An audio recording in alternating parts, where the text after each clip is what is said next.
distinction and honor of introducing our speaker tonight. Now, his resume is long and distinguished. He is somebody familiar to most of us. I've known him for quite some time, and I'll tell you why momentarily. But he is running for District 74, which is Baker's old seat. I brought maps I'm going to leave up here, although you can go to his website, Lee Yancey's website, and see the district. It's south of 25, right here, pretty much in central Rankin County. But look it up to make sure, and like I said, it's Mark Baker's old district. Now, Brother Lee Yancey is a former senator, and he's also very pro-business. If you've kept up with his record, he's had A+ ratings from BIPAC and others. And one thing I did not know and was glad to see was that he was a charter member of the Mississippi National Guard caucus, legislative caucus. And I think that's quite worthy to be noted there to promote and support our Guard. I didn't know we had that. Brother Lee had also worked for the SBC in their Christian Action Commission, which I've kept up with over the years, as their more political arm of the SBC. And one thing I like very much seeing, and have always known, is he's very much pro-life. And many of us appreciate that very much indeed. Like me, Brother Lee served on the Rankin County Republican Executive Committee right here in this room. I think he served 2 terms, as I did, if not more. And he has a BA in religion from MC. No, that doesn't mean bad attitude, okay? And he also has his Master of Divinity. He had preached down in Jasper County, and if you know much about Jasper County, I'm sure he was accustomed to folks, you have a water trough over there and a place to tie up the horse when you come up to church, because it's kind of out in the country down there, if I'm not mistaken, down at Bay Springs where he preached. He's also a member here at Pine Lake right down the road, and I have the distinction of saying, and the reason I've known him for some time, he was my Sunday school teacher when I first moved to Rankin County at Pine Lake a few years ago. We won't count too many, but anyway, it was on back there. So as I like to say, he can exegete the Bible and he can diversify your portfolio because he's also a financial advisor. Ladies and gentlemen, hopefully the next representative from our district, Brother Lee Yancey.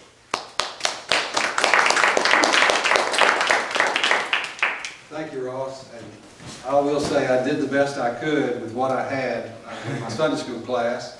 And Ross, it was a joy to have you in there. It's almost 20 years ago now. Yes. When we were both children. It's great to be here.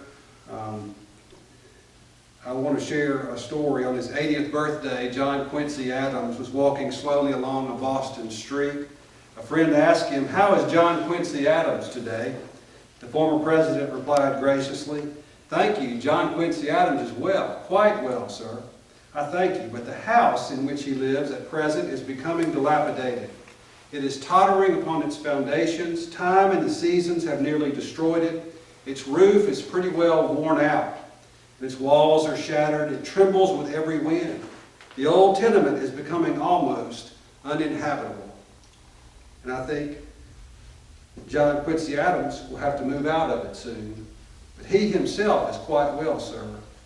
Quite well. It's a reminder to us that we all have a limited amount of time on this earth. And one of the things that's important to me during my short life that I have here, been here 50 years, and I hope to be here 50 more, but we all know the reality that most of us won't be here 50 plus 50. I want to make a difference. I want the dash in the tombstone between the year of my birth and the year of my death to matter. And that dash tells a big story. It's an attitude that we see with the Apostle Paul in 2 Timothy 4:7 when he said, "I have fought the good fight, I have finished the race, I have kept the faith." That's why I'm running for House District 74. I want to keep fighting the fight, and I want to finish the race.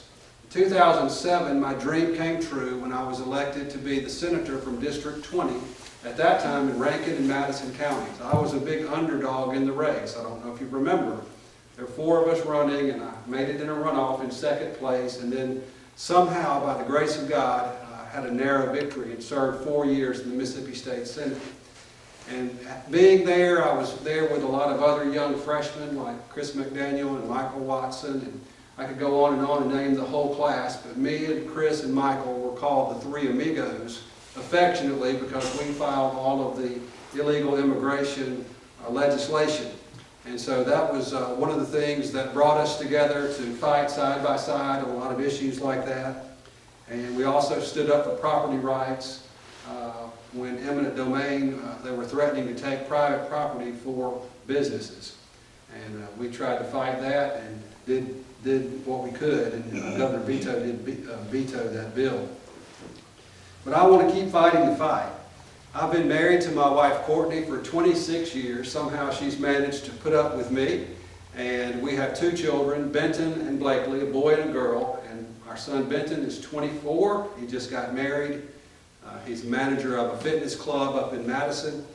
His wife is a special ed teacher. She's at McLaurin Elementary right now. She'll be at Northwest Elementary in the fall. Our daughter Blakely is 23, and thank the Lord, she is a senior in college. She's got 2 more months at Belhaven. She's in social work. She's interning at in Pelahatchie at the Rankin County Youth Court. So we're looking forward to seeing what happens in her life, and she's learning so much out there. We love living in Rankin County. We moved to Castle Woods in 2001. Our kids were in kindergarten and halfway through kindergarten and halfway through 1st grade. And we wanted our kids to go to the same school all 12 years if possible, because neither of us were able to do that because our parents moving and those sorts of things. And they were able to graduate from Northwest and be in one place and have the same set of friends. And so Rankin County has been a wonderful, wonderful place for us. I want to tell you a little bit about my experience. Ross has done a good job of saying what was on the website, and I just want to elaborate a little bit. I am an investment advisor with Element Wealth. I've been with them for 11 years. We're located in Ridgeland.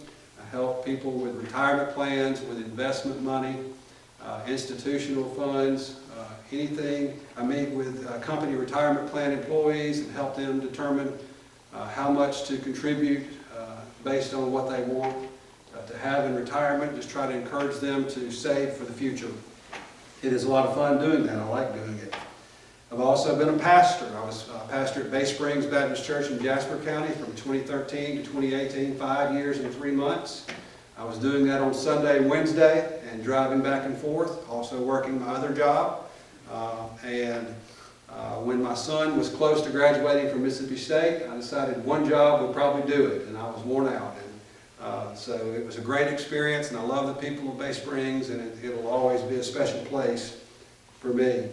So I've been a pastor. I worked for as Ross said, for the Mississippi Baptist Convention for 7 years before I was elected to the Senate, lobbying the legislature for the Christian Action Commission. There's a whole story behind that, but I won't go into all that. And I've been a senator, as I said. Had a very conservative record in the Senate. Governor Bryan appointed me to the State Personnel Board in 2013. I served 5.5 years there. I served as chairman of the board from 2017 to 2018. I know how state government works, and there's a lot to it. That's my experience. I'll tell you a little about my values, what I believe.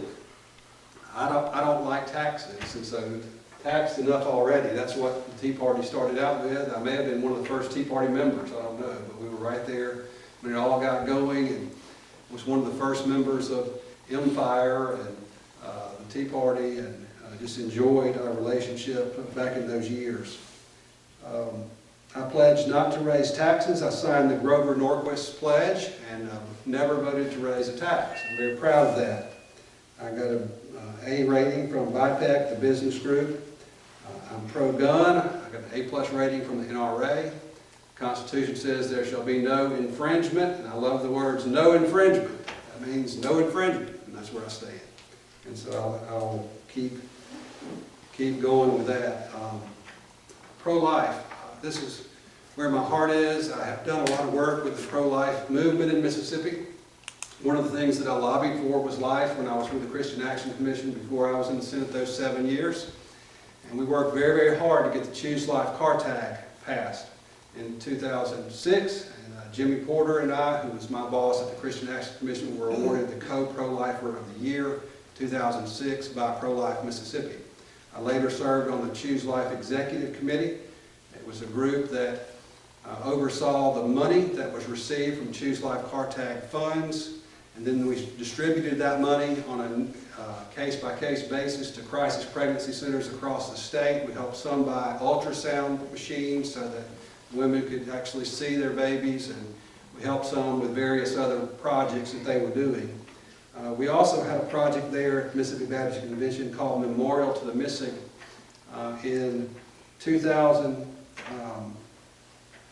I guess it was 2006 or 7, we asked churches to help us by sending in pennies. And our goal was to collect 50 million pennies for the 50 million babies that had lost their lives since 1973, since Roe versus Wade. And we had a big glass case basically outside there. Many of you have seen it. And we actually reached our goal, and that 50 million pennies equals $500,000. And that was invested, not with me, and the proceeds of that money go to crisis pregnancy centers and other pro-life causes. And so that was a wonderful, wonderful thing to be part of. I'm pro-family, I'm pro-business. I believe that the government that governs best governs least, to quote Ronald Reagan.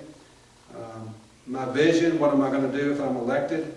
I said to some of you earlier that most of the bills at the Capitol are bad bills. So part of my job is helping kill bills.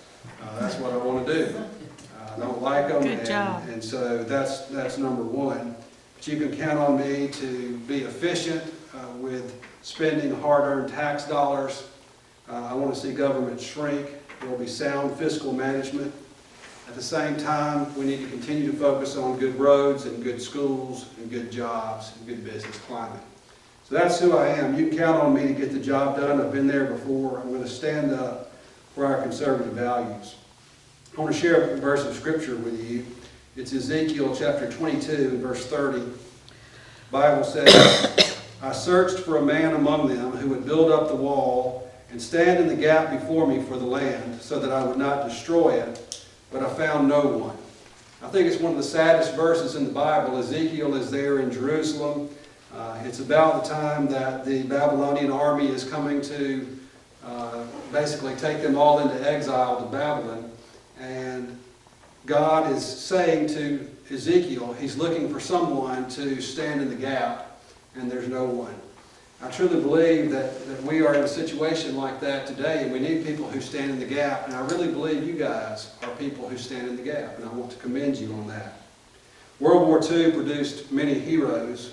One such man was Lieutenant Commander Butch O'Hare. He was a fighter pilot assigned to the aircraft carrier Lexington in the South Pacific. One day, his entire squadron was sent on a mission, and after he was airborne, he looked at his fuel gauge, and he realized that someone had forgotten to top off his fuel tank. And he would not have enough fuel to get to where he was going and get back to the ship. And so his flight leader told him to return to the carrier. Reluctantly, he dropped out of formation and headed back to the fleet. And as he was returning to the aircraft carrier, he saw something that turned his blood cold. A squadron of Japanese aircraft were speeding their way toward the American fleet. American fighter pilots were gone on another mission, and there was no way for him to contact them at that point. They were out of radio contact.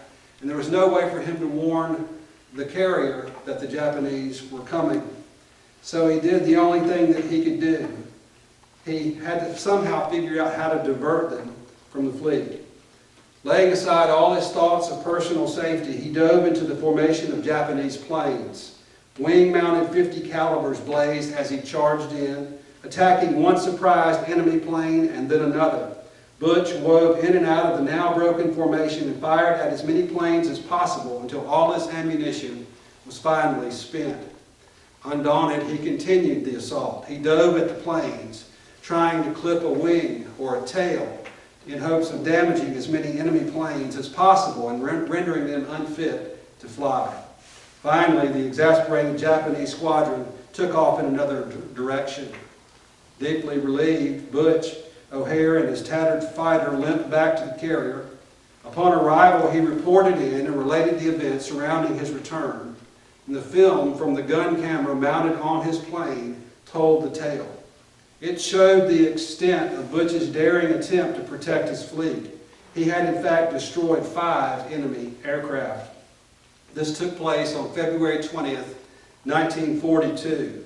And for that action, Butch became the Navy's first ace of World War II and the first naval aviator to win the Congressional Medal of Honor. A year later, Butch was killed in aerial combat at the age of 29. His hometown would not allow the memory of this World War II hero to fade, and today O'Hare Airport in Chicago is named in tribute to the courage of this great man. Butch O'Hare was one of the hundreds of thousands of men and women who stood in the gap between freedom and tyranny and have given their life for our freedom. In March of 1775, Patrick Henry was at the Second Virginia Convention. He made a motion that Virginia form a militia, a standing army, to fight in the Revolutionary War. In his speech to the other elected officials, he said this, "I know not what course others may take, but as for me, give me liberty or give me death." These people stand in the gap between liberty and tyranny. Thank God for people who stand in the gap. We've had so many who throughout history have willingly stood in the gap for our freedom and for what is right. In the Declaration of Independence, the framers wrote, "We hold these truths to be self-evident, that all men are created equal. They are endowed by their Creator with certain inalienable rights. And among these are life and liberty and the pursuit of happiness." In Ezekiel's day, the Jewish people had these same God-given rights that are in our Declaration of Independence. God had given them their freedom from bondage in Egypt. He had brought them safely through the desert to a land that was flowing with milk and honey. But they'd squandered the rights that God had given them, and He was taking His hand of protection off of them, all because there was no one who would stand in the gap. The whole nation had strayed. They had left God, and they had left all of the things that He had asked them to do. They wouldn't stand up. The nations of Israel and Judah were both defeated and sent into exile to other nations. All this happened because there was no one to stand in the gap. While we honor our heroes for protecting our liberties, which include our religious freedoms, we're in need of people who will stand in the gap now, not only for religious freedom, but for the Constitution. People who will stand up for what our founders envisioned for this country. And it worked well for so very long, and now there are those who are trying to deviate from it. I feel like we're going down the same path to destruction that the Israelites walked. We as a nation are losing our Christian heritage. You can watch the news and read the papers every day, every week, and find yourself heartbroken to see that there is a party of people who are talking about infanticide. There's a party of people who are trying to change a lot of things that we hold very dear, that marriage is between a man and a woman. There's a party of people who are trying to turn our country to socialism, and they will destroy us if they succeed. If we don't have brave individuals who are willing to stand in the gap, fight for our faith, fight for our future, then it's going to be bleak. We were founded on principles of freedom of religion that were derived from the God of the Bible. We get our freedom from God. That's where our inalienable rights come from, not from the government. Our rights come from God. We need some heroes to stand in the gap for our faith. The Apostle Peter tells us how to do this, 1 Peter 3:13 through 17. "Now who will want to harm you if you're eager to do good? But even if you suffer for doing what is right, God will reward you for it. So don't be afraid or don't worry. Instead, you must worship Christ as Lord of your life. And if someone asks about your Christian hope, always be ready to explain it. But do this in a gentle and respectful way. Keep your conscience clear. Then if people speak against you, they will be ashamed when they see what a good life you live because you belong to Christ. Remember, it's better to suffer for doing good, if that is what God wants, than to suffer for doing wrong." Peter writes that we are to be courageous. There may be a price for standing in the gap. Some will not accept what you tell them. Some may ridicule you or maybe even try to hurt you. Look how Peter ends this in verse 17. "Remember, it's better to suffer for doing good, if that is what God wants, than to suffer for doing wrong." We must stand in the gap here in this country and around the world. We must be strong and stand in the gap and defend what we all know to be true. We need to stand up for our Constitution We need to stand up for what we believe in. And I applaud you, I commend you for what you're doing, and I pray that your tribe would increase greatly. Thank you all so much for having me tonight. I'll open up for time of questions. I had asked Gerard Gibbert to be here to answer all the hard ones for me, but I don't see him anywhere. But if you've got questions, I will do my best. Yes, ma'am. Would you give them the update on that movie bill, the motion picture bill? Well, I was curious about, I was looking at the bills that you liked and the ones you didn't like, and the motion picture incentive bill. It's not a great bill, but it's not a terrible bill because we're not giving them any subsidies, basically just giving them a tax break up to a certain amount. And the reason for that is trying to get people to make movies in Mississippi rather than in neighboring states. For instance, the Free State of Jones was shot in Louisiana, I heard, and could have easily been shot in Jones County, if we had been competitive. So we're not offering them any money with this bill, just giving them a tax break on the first 10 million or so. In years prior, we have given them money. Possibly, I'm not sure. Ross? Brother Lee, one of the things that I recall from my time at the governor's office was when gambling passed. And we had the casinos along the coast, all the way up to Robinsonville. And that gambling money was great. It was going to be the panacea of all our financial woes. And of course, most of it was going to be designated for education. Our budget at the time, state budget, was approximately $3.2 billion, give or take, as of 1997. It's double that now.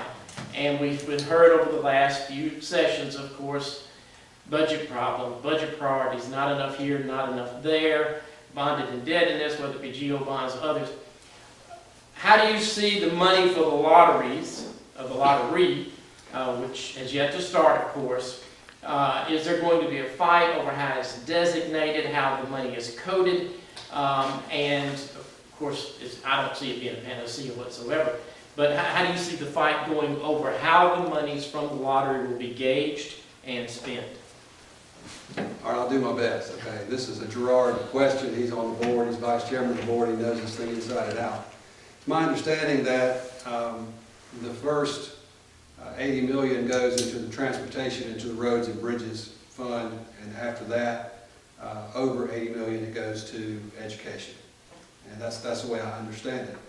What happened back in the early 90s, when the casinos were taxed, that money went into the general fund, and once the money goes into the general fund, it gets spread out all over the place. But if you earmark it for a certain thing, then you can have other complications because of that as well. Increasing the size of government usually doesn't help us all very much, and it creates more programs and creates more benefits for some, but it's very costly. And it's like the expansion of Medicaid that a lot of people will talk about, all the benefits that are going to come from that. But what they don't talk about is how much it's going to cost our state to do it. And so, again, increasing the size of government is problematic for me, and the money usually doesn't go where they intended for it to go before they got what they wanted.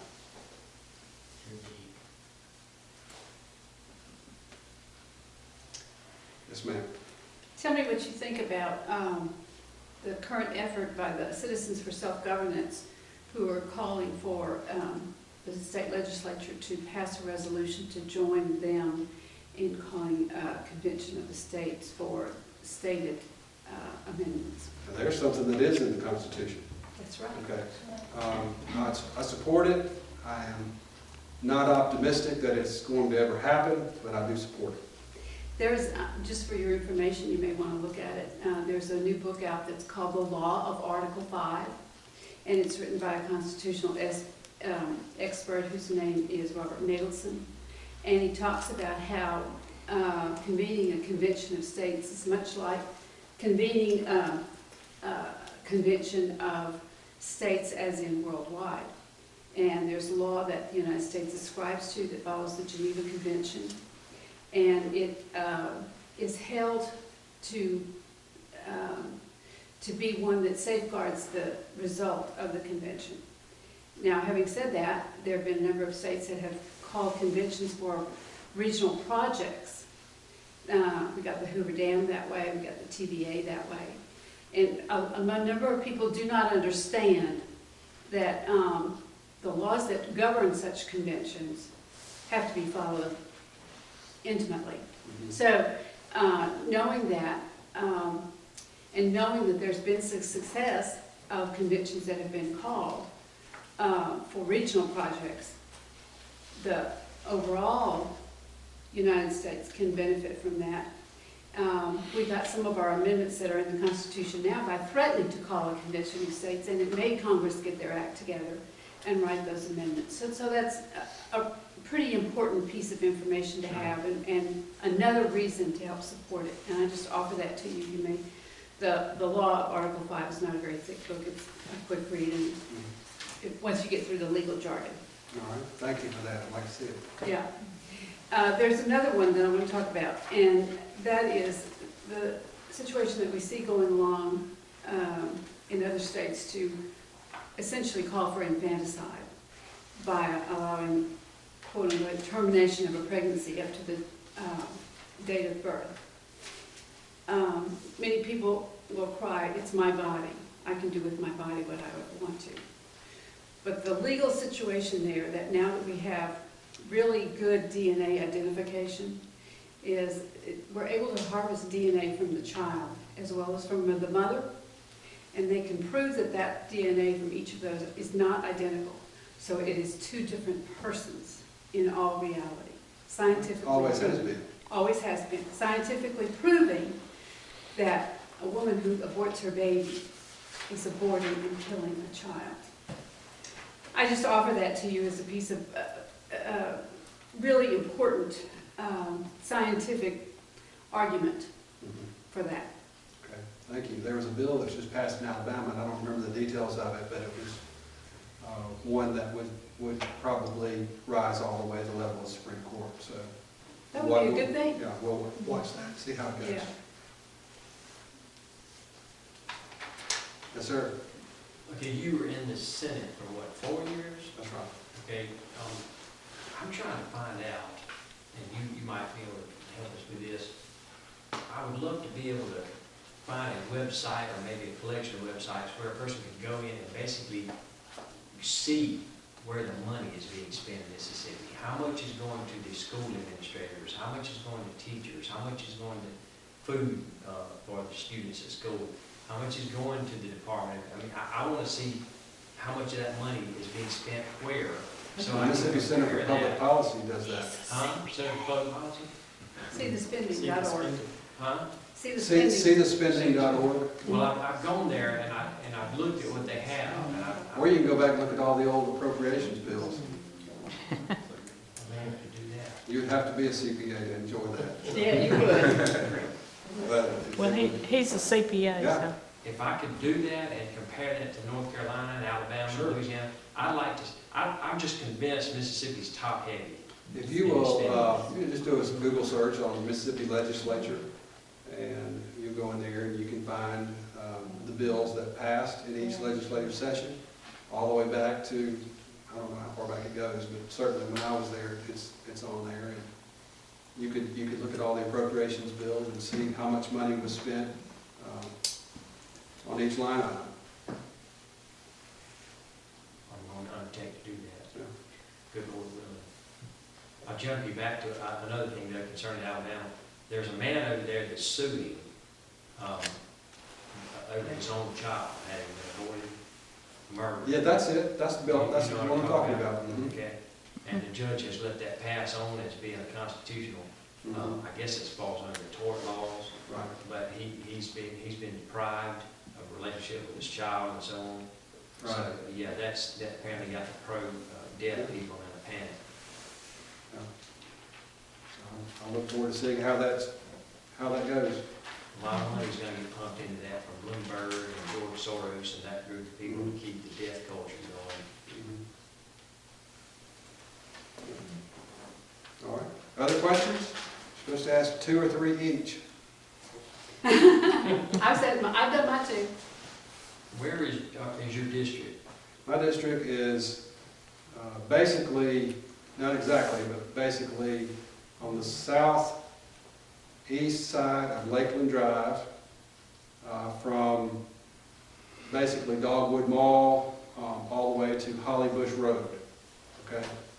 And the southern border of the district would be basically Highway 80.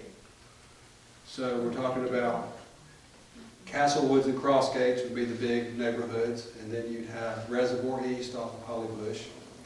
You'd have everything on 471 between Lakeland and Highway 80.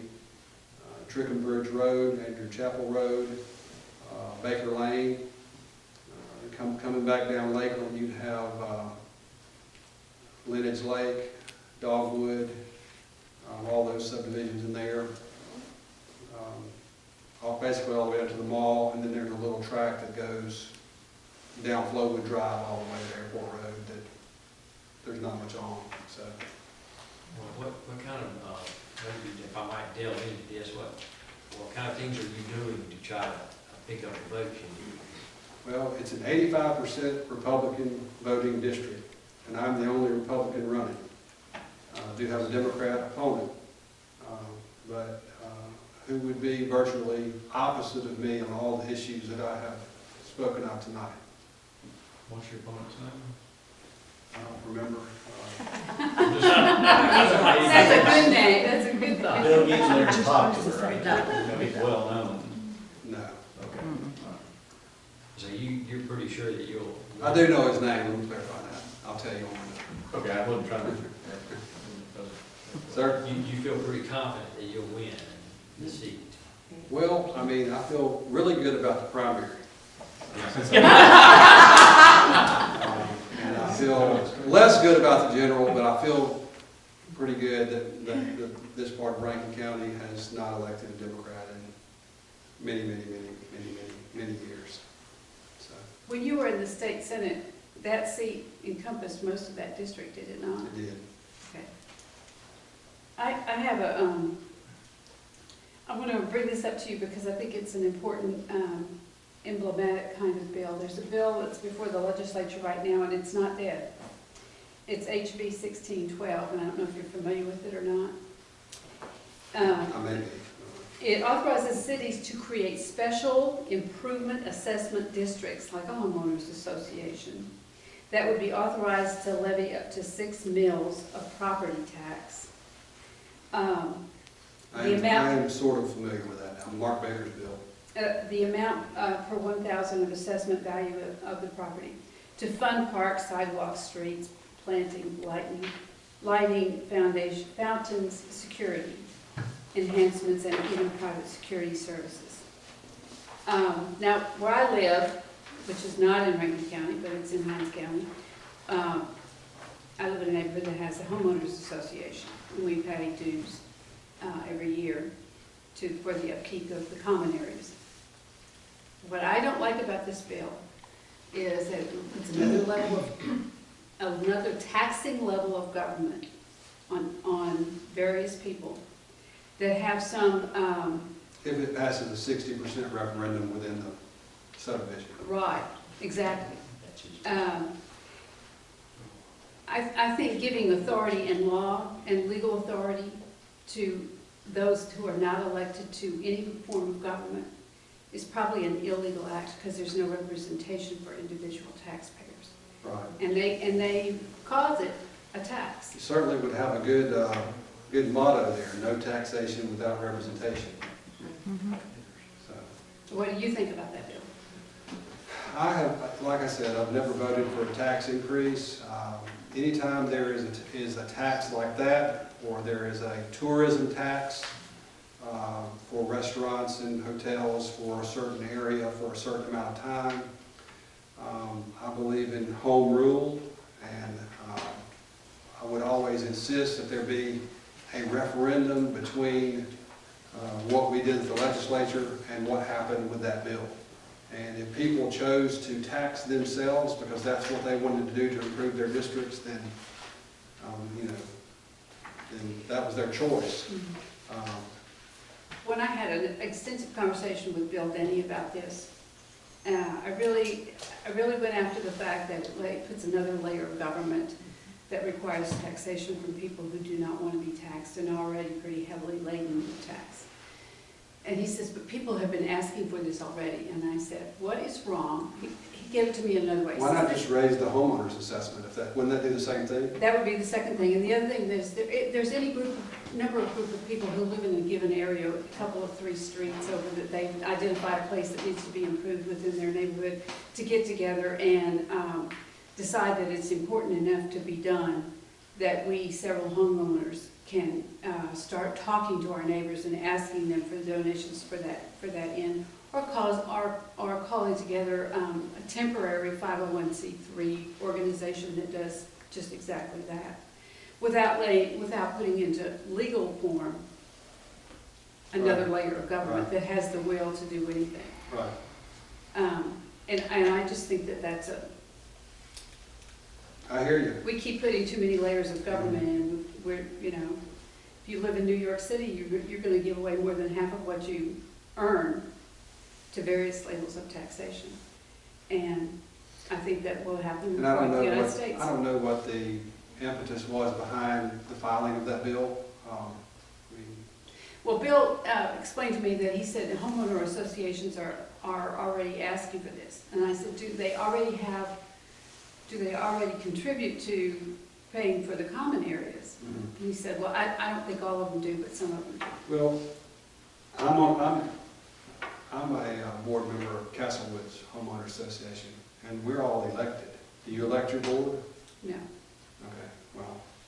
We have people who will volunteer to be on the board because Yeah, nobody wants to run. Nobody wants to do it. Right. So they're basically, you appoint a slate who's willing to do it. No, we don't appoint a slate. It has to come individually from the street on which you live. Okay. Well, You know, nobody wants to be on it. yeah, we can, we're elected, and it's been an experience, I can tell you. And, It is rather a revelation, isn't it? It is. Not my favorite. I understand. Another tax situation that may come up, not to interrupt anybody, there are Republicans promoting raising the gas tax. I recognize the situation with the roads, which you mentioned in your website. I drive on them now frequently.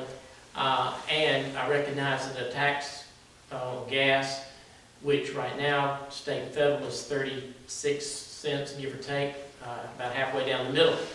That being the case, many Republicans, now that the election will be over in the next session, are going to float the idea that we must raise gas taxes. What they like to say is, we're looking at that. Yes, I know how they talk and then what they mean. You and I know that, but I don't see that the money will be spent well or wisely. There was a, well, we'll get federal match and so on and so forth. To me, 18 cents a gallon tax is enough. Now, I can wander off in the weeds a little bit on major highways and interstates. Concrete versus asphalt. Bee in my bonnet. I can't stand asphalt. With all due respect to my engineering grads from Mississippi Superior University in Starkville, who say asphalt's great. It's not. And I also know the Asphalt Association contributes and lobbies the legislature quite well. I've seen them do it, and you know I have. Nonetheless, their product is inferior. State government says you have to take low bid.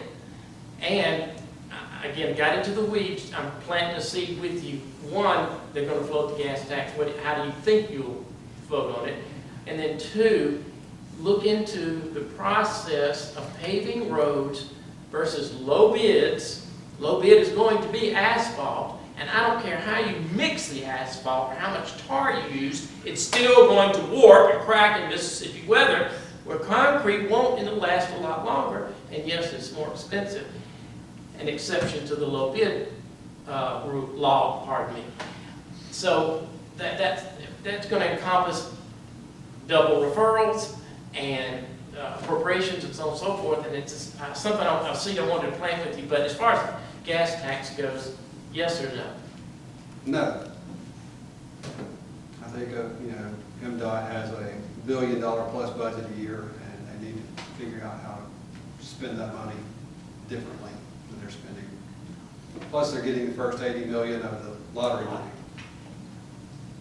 There you go. which you can spend $80 million on a road pretty quickly. At one time, I heard it was $1 million a mile. Just to, He raised a good point, that we are bidding asphalt against concrete, knowing which one's gonna win in the bid, but they're not equal. right. How do we get around that now? We need to be bidding concrete for concrete. If we're gonna cheap your road, then you bid asphalt. Right. How do you get That's this something- straightened out? Because that's been going on for a number of years, and the engineers know that. That's And something I'd have to investigate with MDOT and with the lobbyists for the different organizations and the lawyers at the Capitol who handle these bills, and to see how the law is written and if there's a place for an amendment. I just wanted to plant the seed. I've talked to the Concrete Association and definitely the Asphalt Association, and I wanted to get them both in one room and let them debate it with their engineers. That never happened, but it was always something I would have liked to have seen. And it will be something you deal with, even if you're not on Transportation Committee, appropriations or whatnot. And it's a bidding process, just like you said. It's not fair. It's not equal. The products are not equal.